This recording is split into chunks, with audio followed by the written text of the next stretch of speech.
G'day guys, welcome back to another video. This one's going to be the round 11 trade targets one.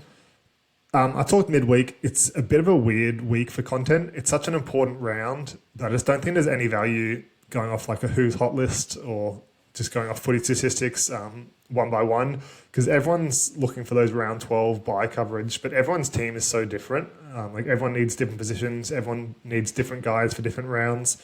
So I've decided to break it down into tier lists. So I've got three different tables. The first one is teams playing round 12, 15 and 18. So that's like the most ideal coverage for the major buy rounds. I've got another one for teams playing round 12 and round 15, and then another one for teams just playing round 12. I've broken them down into three categories. So popular is guys that have been really popular in the last couple of weeks or are big trade-ins this week. Differentials pods, so straying away from the usual suspects, but some that probably have some merit. And then potential origin guys. So I'm just going to be talking about guys that are potential candidates for origin. They're fringe guys, so like your Watsons, Kiraz, Tedesco's. This could be anywhere from like 10 to 80% chance of making origin. So yeah, personally, I'd recommend avoiding them all this week. The origin teams are named after round 11. So I think the Queensland teams get named on this Sunday and then New South Wales on Monday. So yeah, we'll know after this round. There'll be a couple of big guys that will miss out, like a Kiraz or Tedesco. One of them's probably going to miss out, who are great buys for next week, but I just wouldn't take the risk this week unless you're certain they won't make origin. Yeah, just wait another week. That's my take anyway. So personally, I'll be avoiding them. And yeah, this is my tier list. So obviously everyone can have differing opinions. That's why we play fantasy. But yeah, in my eyes, I'd be avoiding them this week. So yeah, in first, we got Seagulls, Roosters, Bulldogs. So in my buy planner, I've got like a little table of teams playing round 12 and teams playing round 12 and 15. And you can see the Knights, Dolphins and Sharks all miss out on round 18. So yeah, that leaves these three. So Seagulls, Roosters, Bulldogs. So feel free to take a screenshot of this if you like. I will be getting into some of these players, not all of them. Most of the popular list I won't be talking about because they're so highly owned anyway, so it doesn't affect most people. Yeah, I'll be mainly talking about the differentials, pods, and then a couple of the interesting popular ones. So yeah, on the Who's Hot list, it's the usual suspects like Hosking, Tapine, Lucas. Yeah, everyone's been talking about them, so no brainers really. Jaden Campbell doesn't play round 12. We'll talk about him briefly later. And then yeah, it's a pretty obvious list. Most people are swinging the same way this week. But yeah, first of all, we've got Jazz Tavanga. Priced at 30. He's an interesting one. A lot of people picked him up last week. I've been talking about him the last couple of weeks, thinking he was underpriced. I'm just waiting on Gerbo to come back to see what his role is. And yeah, he pumped out a 41 in 49 minutes last week, which was good. 41 tackles, pretty much all in base. He did play 9 minutes of hooker and then 40 minutes in lock, I think. So yeah, really good production there. He just named a hooker this week, which is not ideal in my eyes. Obviously, his hooker stats are a lot lower. I'll go 30 plus minutes. So yeah, in 50 minutes, he averages 30, which is where he's priced at. He's not going to play hooker all game this week. Simpkin probably comes on at 20, 25 minutes, either for Jazz or for someone else, and then Jazz will move into a mid-roll for the rest of the game. So probably like a 50-50 split. It's just going to be interesting to see how many minutes he does get at lock. His tackle count's way down. What did he play in this one? Okay, nothing there. But he played 70 minutes, 100 metres, so I'm assuming he played a lot of mid as opposed to hooker, like he was named at. I think that was with Jake Tavoyevich going out early, I think. So yeah, that makes sense. Yeah, his metres gained are so low playing hooker. The tackle count, he probably won't get 19 or 20 tackles. That shouldn't change too much. But yeah, it's really the metres gained that are going to be on the low if he is playing more hooker than lock. But again, I think it'll be a 50-50 split. I think he probably averages somewhere between like 37 to 40, which is good. So nearly 10 points undervalued. But yeah, has dual, plays around 12, 15 and 18. So yeah, really good value. Like in those regards, I just don't think he's super underpriced. If you got him last week, not concerned at all. But yeah, just a little bit concerned about his new role. A lot of people have a hooker for round 12, so he loses a bit of value there. Like if you have a Riley Smith or Aaron Clark or something, but it is hard to find a round 15 and 18 hooker. So yeah, I can see why people have brought him in and why they need him this week even still. Docker Clay is a more interesting one. He's a bit of a differential. So he in 60 minutes, he's played hooker twice for an average of 50, which is awesome. And I'd expect him to average close to that in round 12, 15 and 18, assuming Connor Watson plays origin. But apart from that, he's probably going to go down to like his 25 minute role in the other weeks, if that. Let's play under 70 minutes, I guess. Yeah, so averaging 25 and 28 minutes. So you can expect somewhere between there in the other rounds. He might get a bit of a boost in round 13 if Watson's backing up. But yeah, apart from that, he's really good for round 12, 15 and 18 where you want to play him. But other than that, he's not going to start and he probably won't make too much money on that. So yeah, really good buy coverage, but that's about all he offers. Personally, I'd be looking at picking him up in round 14, like after round 14, after their buy. Because yeah, he'll probably score a 20 this week, 25, then close to a 50, then maybe like a 30, 35 in that week. So he won't make too much money. He's got a higher break even. So yeah, personally, he's an avoid this week, but if you can pick him up before round 15, if you need, if there aren't any other options, then yeah, I think there's value there. Reed Marnie's more of an interesting one. He offers the same buys, like in the major buys. He does have round 13 and round 16 off, which isn't great. But yeah, he's got an easy path to being 10 points undervalued as well and a fringe end of season keeper. I talked about his 44 and 55 minute games. They both had some circumstances why he played less minutes. They were both blowouts, one where they won big, one where they lost big. But Burden also went off for a HIA in one of them, which obviously doesn't affect him like swap for swap, but it did affect their rotation, and I think that's why his minutes were reduced. He came back on, Burden came back on for Marnie. So yeah, I think it's safe to assume he'll play 70 plus, close to 80 every week. And in that, he's just got so much data where he's good. Only 43 this year with 5.4 missed tackles. But apart from that, yeah, like 50 last year, 46, 46, 66. Do not expect 66, but yeah, 56 the year before, 50. So yeah, I think he can reasonably expect him to average close to 50. Offers great buy coverage. And yeah, I think he's got more merit than Zach Dr. Clay. Obviously comes at a bit of a more expensive price point. But yeah, I think there's heaps of merit. Don't really see anyone talking about him, but I'd be considering him if I needed a hooker for this week. Max King, I put him on the popular list. He's still only 3% owned, but he will be. He's really popular this week and next week as well. Personally, I'm avoiding mids this week. I think they will clear out next week. We'll get more of a clear picture of who's going to miss Origin, like McInnes, sort of what their minutes are looking like. And he also has a 64 break even as well, so he'll probably lose a bit of money. Scored 60 last week with a try. He scored 2 tries this year. He hadn't scored one in like 90 games before that, so don't expect that. Yeah, he averaged 50 last year, 49.2, which is where you can reasonably expect him to average. So yeah, you're not getting him for value. You're getting him as a fringe end of season guy. Probably not even, because you've got your Horsburghs, Mays, Yos, Haas. So he's a bit down on that list. Tapine. So yeah, maybe not even an end of season keeper, but really strong coverage for the buy rounds. Just slightly overpriced, and I'll be looking to get him next week instead. Nafahu White, he's a bit of a differential, even though he is 25% owned, because a lot of people have been trading him out the last couple of weeks. Yeah, I've talked about him. He's a clear hold coming into these rounds.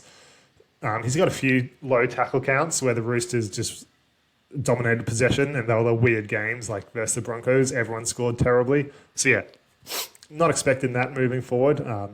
Priced at 46, averaging 50. Maybe picks up a couple extra minutes in round 12, 15, 18. If Watson's on Origin, he's really the only guy they are missing. But yeah, like clear hold. He's a fringe end of season guy in the edge position and offers that dual. So heaps of value. Misses 2 buys in the minor buy rounds, but you can offset that easy. They're rounds where no one's backing up from Origin, so they're easy buys to cover. So yeah, really easy hold, and I'd be considering buying him this week if you needed someone in the edge or mid. Victor Radley, he's a bit more interesting. Obviously priced at 39, which makes him appealing. He played 39 and 13 minutes with 2 HIAs. The average is 47 apart from that, especially at lock where he's playing, averaging 50, which is good. 47 last year, 46, 43. So yeah, clearly too underpriced. Will he average close to 50? Potentially. The massive risk with him is just the HIAs and concussions. Like, you hate to see it. like every game, fantasy aside, I'm just rooting for him to get through a game because it's really sad to see, and he's had a few seizures and stuff like that. So yeah, fantasy aside, it's really tough. But talking about fantasy, like you do hold that risk every game. He has a few suspensions as well. So yeah, he just carries too much risk for me, and I'm not risk averse in general. But even he is a bit too rich for my blood. So yeah, I think he's certainly underpriced, but every week you just have to be so cautious. Like every tackle he makes, you're just concerned about him getting a HIA. So it's just not a fun one for me. And yeah, I just couldn't do it like with that massive risk. But yeah, I think he's certainly underpriced. Offers that dual great buys, but yeah, just can't do it personally. Nice pod though. Siwa Wong, same as Nafahu White, a little bit underpriced, priced at 46, averaging 51 without a try. Yeah, he was a no-brainer hold. I couldn't believe people were selling him. He's close to a buy this week for me. I just don't need an edge at all. But if you do, yeah, I'd have no issues bringing him in. Probably a fringe end-of-season guy, same as White in that edge position. Yeah, I don't see any reason why he wouldn't average 51, even with an 80 score in there. He's got that in him.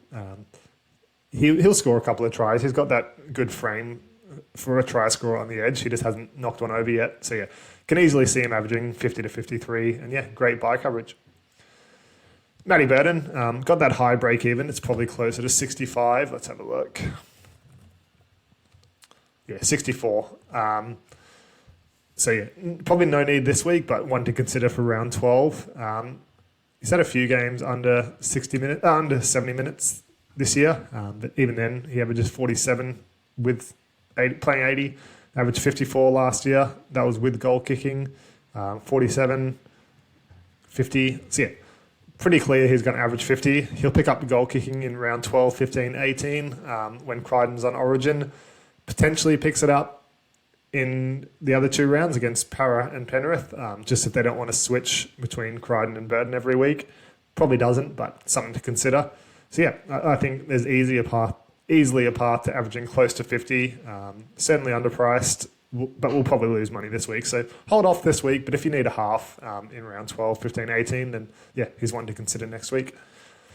And I've just got this no tab so I can know where I'm going, because that's the end of the list. So yeah, they're the ideal targets, playing round 12, 15 and 18, just those three teams. So yeah, they're the ones I ideally be considering this week if you need any of them, just depending on your buy coverage.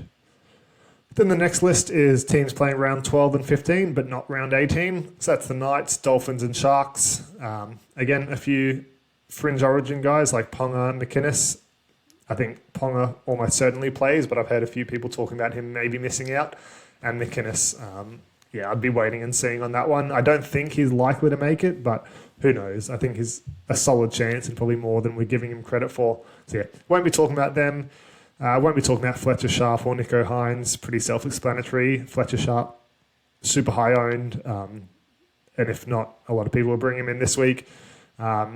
Again, Nico Hines is pretty obvious. Like averaging 54, he does carry some risks, but yeah, again, he's going to be a popular one, so I don't really need to talk about him too much. They're all great buys. Same as Dylan Lucas, yeah. He's like 95% owned now, which is crazy. Just get him in if you don't already have him. Yeah, Blake Brayley I won't talk about either.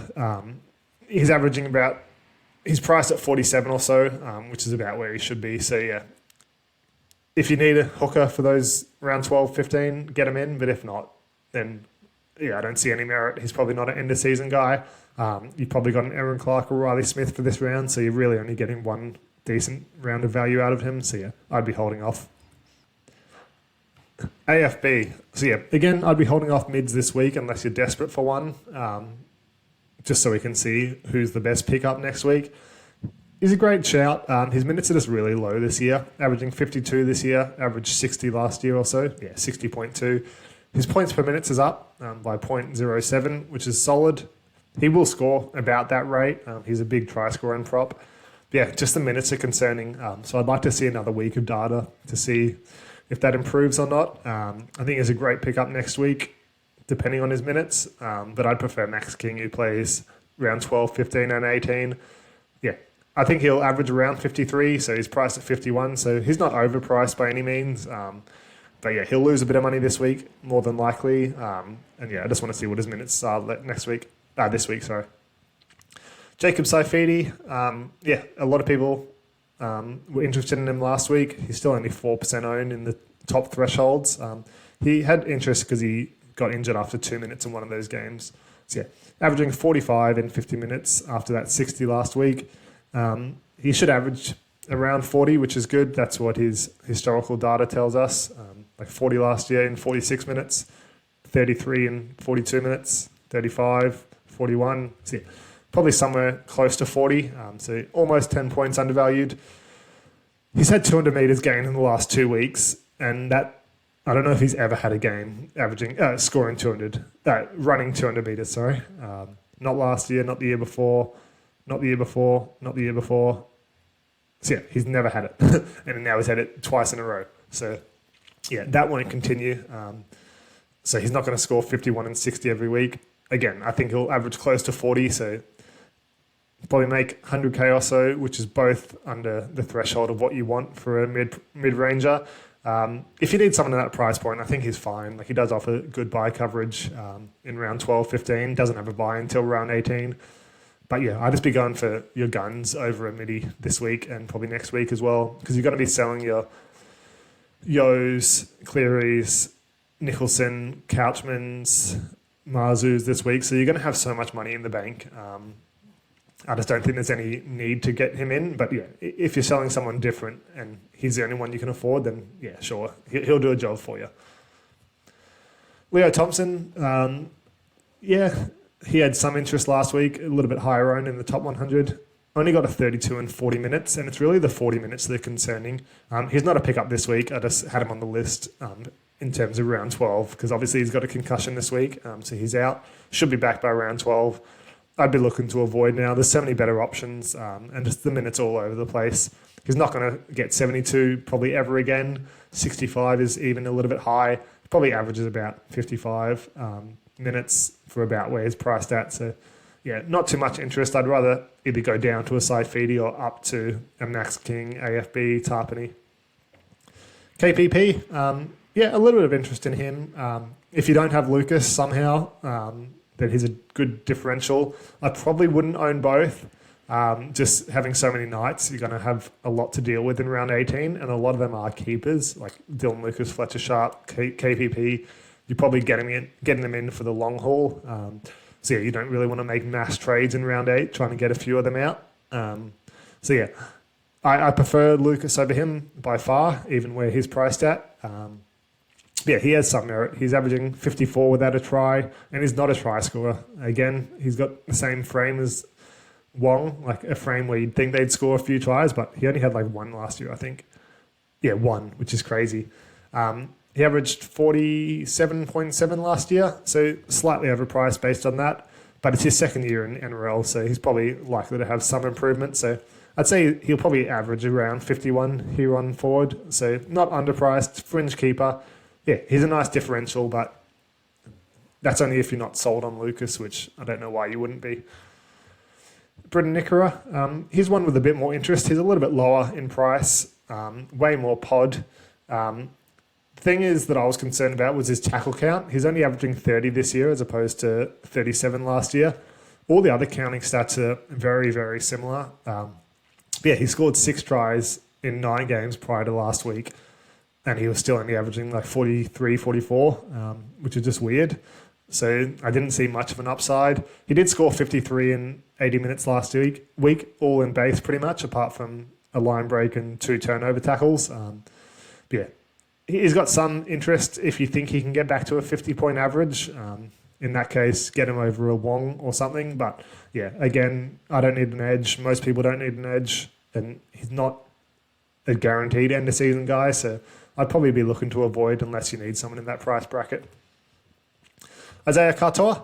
I've been pretty firm in my stance that I don't think he's a great pickup the last couple of weeks. Slowly coming around to it where he might be. I just didn't see him as a top 6, 7 half by end of year. And that was if he was going to average like 51 or 52. You've got your Hines, Fogarty, Clearys. Who else? Can't think off the top of my head. Fletcher Sharps. All of that well above him, or at least slightly above him. I just didn't think he was an end of season guy. Obviously, he has good buy coverage. But yeah, I don't know if I trust the data yet. Like he averaged 44, I think. Yeah, 43 last year, and averaging 57 this year. And all his counting stats are pretty much the same apart from his tackle count. Like his tackle count's up by 7, tackle breaks up by 1, missed tackles the same, offloads up by 0.7, run meters up by 25, kick meters down. Like, so yeah, it's really just the tackle count that's up. Yeah, he's a great guy. Like, his base stats are really strong, which is good. So he won't have too many low games, as you can see with a low score of 46. But I just don't know if I trust it yet. I don't know if I trust that tackle count to stay at 23 or 24. I don't know if I trust the offloads to stay at 1. Don't know if I trust the tackle breaks to stay at 2. So yeah, I think he's not overpriced anymore. I think he'll probably average close to like between 51 and 53. But most people have two halves for round 12. Like you probably have a Fogarty, Hines, Savala combo. And yeah, you don't really need him for round 12. Round 15 is good. Obviously, Hines plays round 15, but Fogarty doesn't. Savala does. So yeah, just really dependent on your team needs and how you rate Katoa. He's still young, so like there's obviously some improvement from last year. I just don't know if it's 14 points improvement. So that's up to you to decide. I'm not saying he's a bad option anymore. I just don't rate him. I don't love him as an option personally, and I just don't need him in my team. But yeah, by all means, it's just up to your own assessment of him. Herbie, yeah, really, really solid fantasy player, really solid NRL player. Averaged 55 last year, averaging 59 this year. So yeah, he's about price where he should be now. Yeah, I've talked about liking more different options over him, like a Dylan Lucas last week, Fermor previously. Yeah, he's fine as an option. Just depends on your buy coverage. If you need 12, 15, awesome. He's definitely an end-of-season guy. I do prefer Lucas and Fermor slightly over him at the end of the season, just because they both play on the edge, which means your scores aren't going to fluctuate as much. But a low of 48 this year is ridiculous for an actual centre in the NRL. So yeah, really solid. He'll be popular this week. Does have that buy in 13, but you can cover that. So yeah, doesn't have dual is the only thing that Lucas and Fermor do provide as well. But yeah, if you need a centre, by all means, bring him in. He's a really fun one to own. Can't believe he's 34% owned by the top 100. That's crazy. KL Iro, yeah, he's also a fun one. He's scored a try every game this year, which won't continue, but he'll score a few. Only 0.3 last year for a 46 average, which is solid. So yeah, you can see why his score's up just based on that alone. Yeah, again, decent buy coverage, around 12, 15. I prefer Herbie over him. I'd rather pay the extra money for Herbie. I'd still prefer Lucas Fermor. But yeah, if you need someone like him, then feel free. It's not a bad option. He's a good differential. Bradman Best, don't love him. He's probably a fringe Origin guy, but I can't see it personally. I hate it watching him as a player, considering I had Marzu all season and he just does not pass. And yeah, I think he's probably priced where he should be. Averaged 43 last year, 43 the year before. So you know what you're getting from him. He's a little bit higher this year, but has a high break even. So yeah, he's probably going to average about 44. So he doesn't really offer much value apart from his buy coverage. And again, you have so many nights that it's probably not worth it for me. I'd be leaning towards Dan Gagai over him if you wanted to have a flyer. Talked about him a couple of weeks ago. He's averaging 39, priced at 39. But yeah, average 52, 55, 39, 45. So yeah, he's got heaps of value in him. Probably won't play Origin anymore. So yeah, he's got more of a path to making money as well as being a differential. But again, I'd probably prefer other guys on this list. I prefer him over Best, but that's about it. I prefer Herbie or Lucas, obviously. And yeah, that's it for those ones. So yeah, feel free to take screenshots of these lists if they help you out. And then the third one, playing round 12 only. So that's the Warriors, Eels, and Panthers. I know a lot of us have a lot of Eels, so they're easy trade outs after round 12, like Iongi, Katoa, potentially even Riley Smith, but he's probably got a bit more money to make. So yeah, won't be talking about them. Won't be talking about Tommy Jenkins. He's a hold for round 12, but yeah, just leave him until then and assess him after. Aaron Clark, yeah, he's been super popular this week. I actually will talk about Aaron Clark and Riley Smith, just because a lot of people are still considering bringing them in this week. So Aaron Clark, we got Fish back this week. So that was the main concern when everyone was picking them up the last couple of weeks. And I think if you picked him up, he's done really well with a 58 and 70. But more importantly, he's played 69 and 65 minutes. So I thought he'd average about 60 minutes until Fish came back, and anywhere between 50 and 55 minutes when Fish returned. So, he exceeded that, those minutes in the last couple of weeks, which is good. And I think that brings his expected minutes up to about 55, 60 now. He's been really good. Their best forward for sure. He probably averaged between 50 and 55 points, fantasy points now. So his price where he should be, but that means he's an end-of-season guy in the hooker position. So, if you want to bring him in this week, by all means, but just make sure you have coverage in round 15 and 18 because he's only playing round 12. So I think it's slightly too late considering it's going to be a bit messy coming into these rounds, but just depends on your team scenario. If you do have coverage, bring him in for sure. If not, probably not. Riley Smith, he's pumped out 2 huge scores in a row now, which brings his average playing 60-plus minutes up to 41. That's probably reasonable to expect, which is about 10 points undervalued. Again, only plays round 12, so totally dependent on your team needs. 57 and 58 tackles is awesome. I thought he'd average between 40, maybe the low 40s, which I talked about the last couple of weeks. Don't expect 57, don't expect 58. Do expect those missed tackles. He's just a smaller body, so he's going to bounce out of a few tackles. It's fine. He doesn't attack much. So, he probably averages around 40. So, he is undervalued. He probably won't make 150K. He probably won't be more than 10 points undervalued. So, you're really only bringing him in for round 12. So, I'd personally avoid. I'd just get Aaron Clark instead. Wade Egan, he was on fire early in the season. Back-to-back lower scores with a 39 and 50. He hasn't been playing 80 recently as well. Only one game playing 80.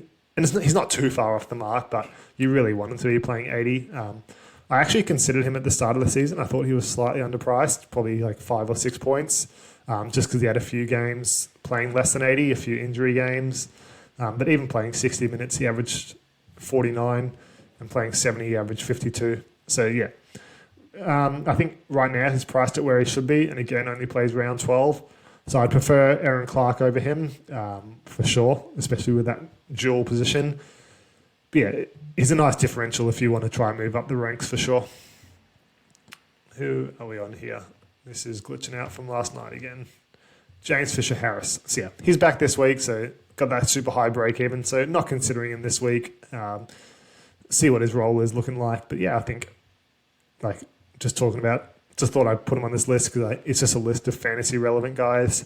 And he's probably slightly undervalued, like average 50 last year, 46, 51 this year. So interested to see what his role is. His expected minutes are probably slightly down with Aaron Clark dominating so much field time, even though they are in slightly different positions. Obviously that rotation is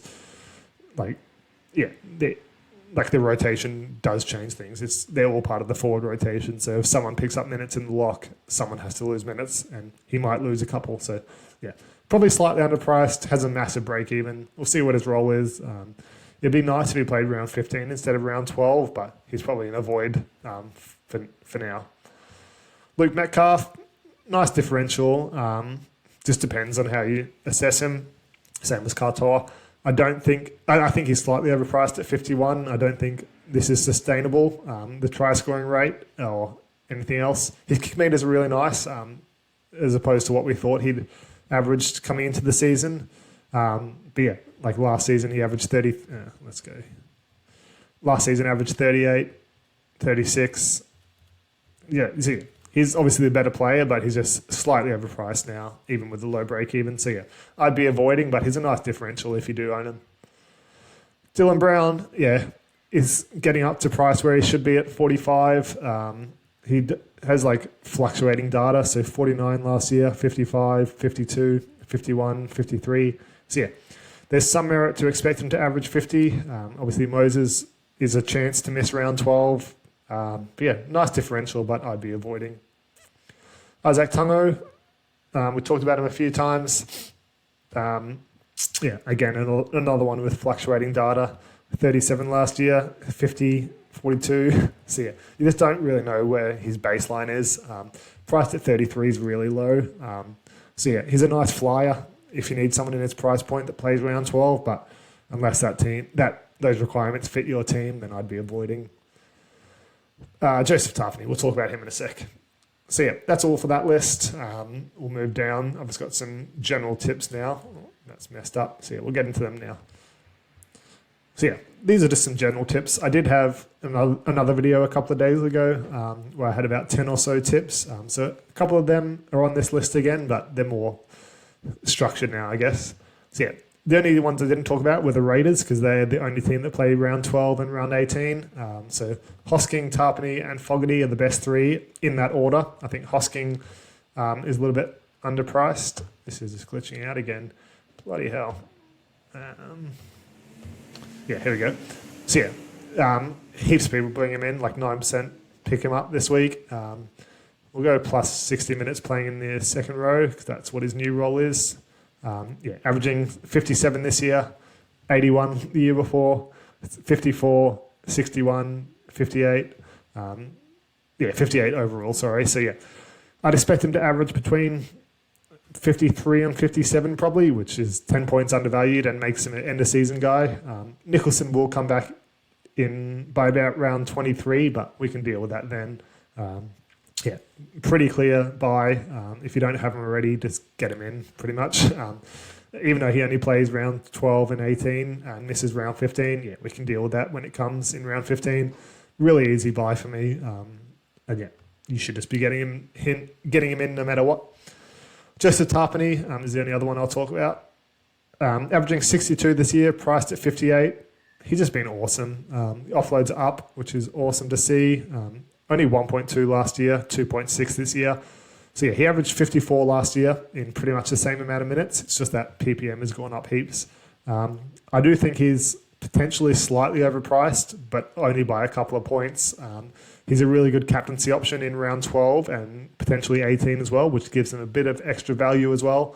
So yeah, I think if you have that much money available, just bring him in. I will be bringing him in. I'll move this. So yeah, I'm looking to bring in Hosking, Tapine and Sharp for 3. Yeah, Marzu's injured, Cleary and Yo are both missing heaps of games through the Origin period. And I will talk about all the Origin guys in another video today. And that even leaves me with 300k left over. So yeah, even bringing in these guys, I've got so much cash left over. I assume most people are in the same boat, trading out of Couchman and stuff like that. So yeah, I think you can overspend a little bit given his awesome potential over the Origin period, especially giving you an extra captaincy option. And yeah, Fogarty, a bit of a no-brainer as well. Fogarty, Hines, Katoa, whoever you prefer out of those, whichever one gives you better buy coverage. Yeah, just lock them in, I think. Yeah, I talked about it a few times throughout this video. Prioritize guns over middies, cheapies this week. I think it's a really solid week to get 2 or 3 guns in that offer good buy coverage. So yeah, that's what I'd be doing personally. Avoid any potential Origin players, sorry. Talked about that as well. Look to bring in your round 12 mids, except for Tapine next week, as the options will become clearer. Talked about that as well. So we've got Max King, AFB, McInnes, Leo Thompson, like those sort of guys that will know which one is better to pick up next week. If McInnes misses Origin, he's probably the best. If Max King goes back to 55 minutes, he's probably the best. Yeah, and we'll see what AFB's minutes look like. So they'll all be a little bit cheaper next week as well, which is good. So yeah, I'd just be waiting unless you need 2 or 3 desperately. Best options not playing around 12 this week: Jaden Campbell, Scott Drinkwater, Ewan Aitken, Kaloa Matangi, Loco Tonga, and Brendan Piercora, sorry. So yeah, Jaden Campbell, he's a clear gun. He does have a little bit of a re-injury hit rate with the syndesmosis, so be careful of that, but he's a really good option. I'll be looking to bring him in round 13. Scotty Drinkwater, I think he's a really good option now with Purdue moving to the halves. There's about 200 metres to be picked up. I talked about that 2 days ago. And I think Scott Drinkwater benefits there. I think he averages close to 60, which is why I bought him in last week. So yeah, really good option, just misses round 12. Ewan Aitken, priced at 44. He averages about 57 in the second row. He does have some potential to move back to centre at any point. But yeah, I think he's a really good option if you don't need coverage. Kaloa Matangi back to prop. Maybe plays Origin. I doubt it. He played lock last year for a lot of games and he was really solid. I think he's a little bit underpriced. I'd prefer the other three guys for sure. Loco Tonga, I think he's decent cash cow. He averaged 20. He scored 29 and 30 last week. Yeah, that was all in base as well, not even a tackle break. So I think he'll average close to 30. I prefer him over a King Tonga. And Piakura has got a minus 15 break even. He's named on the bench, but I think he probably starts again, just like last week. So yeah, I think he'll probably make close to 150k. His data's not super solid, and it's just not a week to bring in someone like him. But in a normal week, I think he'd be on top of the Who's Hot list. So yeah, they're all valid options if you don't need buy coverage. If you're like a head-to-head player or something, I'd be looking at those guys as opposed to other guys that we've talked about in this video. And then, yeah, look to loop in the major buy rounds. I talked about that in a video a couple of days ago. Everyone's been talking about getting to exactly 13 players in round 12, 15, and 18. Me personally, I'm looking to get in 14, 15 so I can loop my Iongi, Kartonga, Toya, Tamales, stuff like that. And I think, yeah, you'll get great benefit if you do. Obviously, if you only have 15 to 18 trades left already, then it's not an option. I'd just be making sure you get a full team. But yeah, if you got excess trades, I think it's really keen. I'd be really keen to look at some loop options because then if some of those popular guys score shit, then you're going to be in a really good spot to move up the ranks that round. Yeah, last point, I've separated this one. So yeah, if you're looking to field 13 players next week, just like I talked about, not looping, I'd suggest getting to 12 players after this week's trades because you want to leave yourself close enough if injuries, suspensions, stuff like that strike. But yeah, you're still giving yourself a chance to pick up at least one key player who misses Origin, like your Kiraz's, Tedesco's, Watson's, etc. But yeah, if you're looking to loop, I'd probably look to get to 13 this week. And yeah, same reasons, but you want an extra player because you're going to be looping. So yeah, speaking of that, where is it?